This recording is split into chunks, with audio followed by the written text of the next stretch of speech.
चलिए दोस्तों बात करते हैं इस एक और क्वेश्चन के बारे में। इस क्वेश्चन में एग्जामिनर ने कहा है इफ़ अल्फा प्लस का beta are the root of equation x square plus में एक्स माइनस का 1 equal to 0 then what is the equation whose root are alpha की 5 प्लस में बीटा की 5। इसको सॉल्व करना है। तो देखिए ये जो इक्वेशन है इसके आगे अगर कुछ नहीं तो 1 लगा दीजिए, इसको हम लोग बोलेंगे ए। इसके आगे कुछ नहीं है 1 लगा दीजिए, उसको बोलेंगे लोग बी।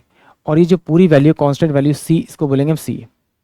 अब मुझे पता है कि सम ऑफ रूट होते हैं अल्फा प्लस का बीटा माइनस का बी बाय में ए। बी की वैल्यू कितनी है मेरे पास 1 और ए की वैल्यू कितनी है मेरे पास 1, यानी कि अल्फा प्लस का बीटा जो वैल्यू आएगी वो मैं डायरेक्ट लिख सकता हूँ आपका -1। प्रोडक्ट ऑफ रूट होता है अल्फा इंटू में बीटा, वो क्या होता है आपका सी बाय में ए। तो सी की वैल्यू -1 है, ए की वैल्यू 1 है, तो ये भी हो जाएगा माइनस का 1। तो मैं लिखता हूँ बीटा इजकल टू में माइनस का 1 अपॉन में अल्फा। और अगर इस वैल्यू को यहाँ पे रख दूँ तो अल्फा माइनस का 1 अपॉन में अल्फा इजकल टू हो जाएगा माइनस का 1। और एग्जामिनर ने मुझसे वैल्यू पूछी है अल्फा की 5 प्लस में बीटा की 5। तो यहाँ पर देखिए यहाँ से मैं अगर अल्फा की वैल्यू यहाँ रख दूँ तो ये मेरे पास में बीटा की वैल्यू रख दूँ अल्फा की 5 हो जाएगा, यानी कि अल्फा की 5 और प्लस में 1 अपॉन में क्या हो जाएगा आपका बीटा की 5, सॉरी अल्फा की 5। ये इसकी वैल्यू अगर मैं निकालूंगा तो वैल्यू इसके बराबर ही आएगी। इसका एक फॉर्मूला होता है, आप क्या कीजिए अल्फा का क्यूब माइनस का 1 अपॉन में अल्फा का क्यूब इनटू में अल्फा का स्क्वायर प्लस में 1 अपॉन में अल्फा का स्क्वायर माइनस का अल्फा माइनस का बीटा। ये यानी कि जब इन दोनों का आप मल्टीप्लाई करेंगे उसमें से ये माइनस करोगे तो आपके पास में ए की 5 और 1 अपॉन में ए की 5 बचेगा, यानी कि अल्फा की 5 प्लस में 1 अपॉन में अल्फा की 5 ही बचेगा।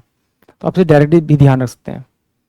तो देखिए इसकी वैल्यू मुझे पता है, तो अगर मुझे अल्फा का स्क्वायर और प्लस में 1 अपॉन में अल्फा का स्क्वायर निकालना है तो सिंपल सी बात है, इसका स्क्वायर करूंगा -1 का स्क्वायर करूंगा तो मेरे पास कितना आएगा आपका 1 आएगा इस होगा। और अगर यहाँ पर माइनस है तो यहाँ मैं प्लस का निशान लगाऊंगा और मैं यहाँ पे 2 जोड़ दूंगा तो ये मेरे पास में इसकी वैल्यू आ जाएगी 3।